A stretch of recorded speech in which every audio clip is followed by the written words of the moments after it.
दोस्तों, जब हम किसी बिल्डिंग में फ्लैट खरीदते हैं तो हमारे दिमाग में कई सवाल आते हैं। एक तरफ तो हम देखते हैं कि बिल्डिंग पुरानी होती जा रही है, फ्लैट कमजोर हो रहा है, लेकिन दूसरी तरफ उस फ्लैट की कीमत बढ़ती जा रही है।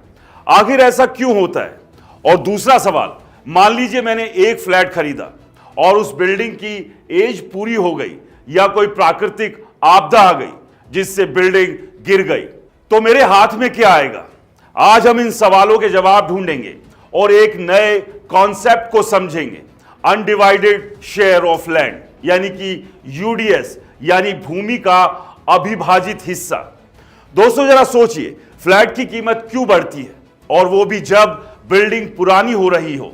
दरअसल दोस्तों, जब आप किसी सोसाइटी या बिल्डिंग में फ्लैट खरीदते हैं तो आप सिर्फ चार दीवारों और छत नहीं खरीदते हैं, बल्कि उस जमीन का भी एक हिस्सा आपके नाम होता है जिस पर वो बिल्डिंग बनी है। अब फ्लैट की कीमत दो चीजों से मिलकर बनती है। पहला, स्ट्रक्चर की कीमत, वो ढांचा जिसमें आप रहते हैं। जैसे जैसे समय बीतता है, बिल्डिंग पुरानी होती जाती है, दीवारों में दरारें आती है और स्ट्रक्चर की कीमत कम हो जाती है। इसे डेप्रिसिएशन कहते हैं। अब दूसरा आता है जमीन की कीमत। यह वो जमीन जिस पर बिल्डिंग खड़ी है। और दोस्तों, ज्यादातर जगहों पर जमीन की कीमत समय के साथ बढ़ती ही जाती है।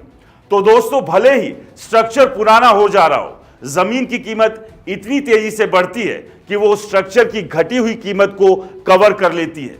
नतीजा यह होता है कि आपके फ्लैट की कुल कीमत बढ़ती जाती है। यही वजह है कि 20 से 30 साल पुरानी बिल्डिंग में भी फ्लैट्स के दाम आसमान छूते हैं। अब जरा समझिए, यूडीएस क्या है? अब सवाल यह है कि जमीन में आपका हिस्सा कैसे तय होता है। दोस्तों, इसे ही अनडिवाइडेड शेयर ऑफ लैंड यानी यूडीएस कहते हैं। हिंदी में कहें तो भूमि का अविभाजित हिस्सा। इसका मतलब है कि जब आप फ्लैट खरीदते हैं तो उस बिल्डिंग के नीचे की जमीन में आपकी हिस्सेदारी होती है। लेकिन यह हिस्सेदारी अविभाजित क्यों कहलाती है? क्योंकि आपको जमीन का कोई खास टुकड़ा नहीं दिया जाता। ऐसा नहीं है कि ये वाला टुकड़ा या ये वाला कोना आपका है, बल्कि ये अनुपात होता है जो कागजों में लिखा जाता है। मान लीजिए एक सोसाइटी 10,000 स्क्वायर फीट की जमीन पर बनी है, उसमें 10 फ्लैट्स हैं, तो उस जमीन का मालिकाना हक उन 10 फ्लैट मालिकों का होता है। हर फ्लैट मालिक को उस जमीन का हिस्सा मिलता है जो कि उसके फ्लैट के साइज के आधार पर तय होता है। इसे ही यूडीएस कहते हैं। दोस्तों, अब सवालों पर आते हैं। ऐसे में अगर बिल्डिंग गिर जाए तो क्या होगा, या फिर डेमोलिश की जाए तो क्या होगा? दोस्तों, अगर बिल्डिंग की उम्र पूरी हो जाए या कोई भूकंप, तूफान आए और बिल्डिंग ढह जाए तो आपके हाथ में क्या आएगा? दरअसल दोस्तों, आपका फ्लैट भले ही खत्म हो जाए, लेकिन आपकी हिस्सेदारी उस जमीन में बनी रहती है, यानी कि आपका यूडीएस आपके पास रहता है। जब बिल्डिंग को तोड़ा जाता है, जैसे कि रीडेवलपमेंट के लिए, या फिर वो खुद गिर जाए, तो उस जमीन के मालिक को उनके यूडीएस के हिसाब से मुआवजा मिलता है।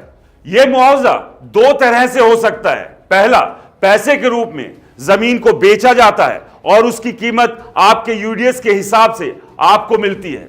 दूसरा, नया फ्लैट। अगर उस जमीन पर नई बिल्डिंग बनती है तो आपको नया फ्लैट मिल सकता है। हालांकि रिकंस्ट्रक्शन का जो खर्च आएगा उसमें आपको देना पड़ेगा। तो दोस्तों, आपकी इन्वेस्टमेंट कभी पूरी तरह से बेकार नहीं जाती। वो जमीन आपकी सिक्योरिटी का काम करती है। तो दोस्तों, अब जरा समझिए कि यूडीएस कैसे कैलकुलेट किया जाता है। मान लीजिए एक सोसाइटी 10,000 स्क्वायर फीट की जमीन पर बनी है, उसमें 10 फ्लैट्स हैं और हर फ्लैट का सुपर बिल्ट अप एरिया यानी कि फ्लैट का कुल क्षेत्र 1,000 स्क्वायर फीट है। तो सारे फ्लैट का कुल सुपर बिल्टअप एरिया हुआ 10,000 स्क्वायर फीट। अब यूडीएस निकालने का फॉर्मूला जो है, आपके फ्लैट का सुपर बिल्टअप एरिया, सारे फ्लैट्स का कुल सुपर बिल्टअप एरिया, कुल जमीन का क्षेत्र, यानी आपका फ्लैट 1,000 स्क्वायर फीट का है, सारे फ्लैट्स का कुल एरिया 10,000 स्क्वायर फीट है, तो कुल जमीन 10,000 स्क्वायर फीट है। यानी 1,000 डिवाइडेड बाय 10,000 और मल्टीप्लाई इसको 10,000 से करते हैं तो बनता है 1,000 स्क्वायर फीट का टुकड़ा। बल्कि यह बताता है कि पूरी जमीन में आपका 10% हिस्सा है। अब अगर फ्लैट के साइज अलग अलग हो तो समझिए, अब आप मान लीजिए उस सोसाइटी में 5 फ्लैट्स है, 1000 स्क्वायर फीट के जो 2 BHK है और 5 फ्लैट्स है 1500 स्क्वायर फीट के जो 3 BHK है। कुल जमीन फिर भी 10,000 स्क्वायर फीट है।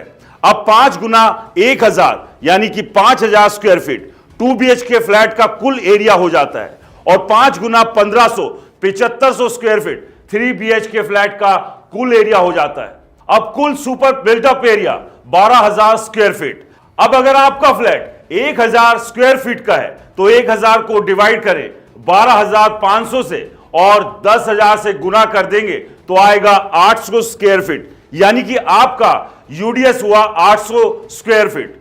अब दोस्तों, फ्लैट खरीदते वक्त क्या ध्यान रखें यह भी आप जान लीजिए, क्योंकि यह भी बेहद अहम है, इसलिए कुछ बातों को ध्यान रखना जरूरी है।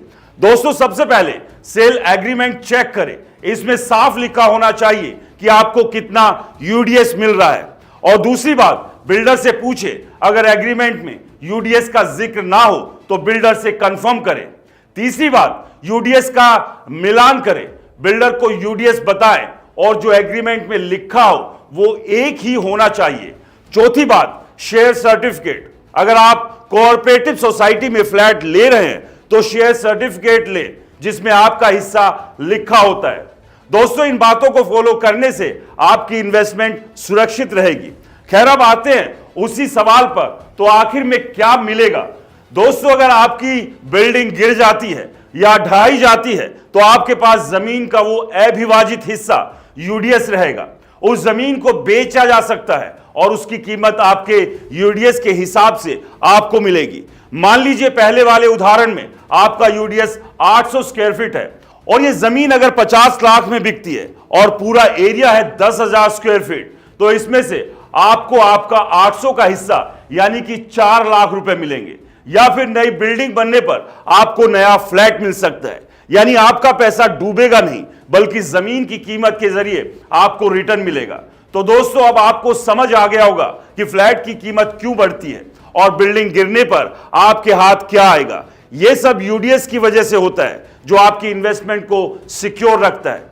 उम्मीद है यह कॉन्सेप्ट आपको अच्छे से समझ में आ गया होगा। अगर आपके मन में कोई अभी भी सवाल हो तो जरूर पूछिएगा। और हां, अपने सपनों का फ्लैट खरीदने से पहले दोस्तों पूरी तरह से जांच पड़ताल जरूर करें। और अगर आपका भी रियल एस्टेट सेक्टर से जुड़ा कोई सवाल है तो कमेंट बॉक्स में जरूर कमेंट करें, हम उसका जवाब भी आपको जरूर देंगे। तब तक के लिए नमस्कार।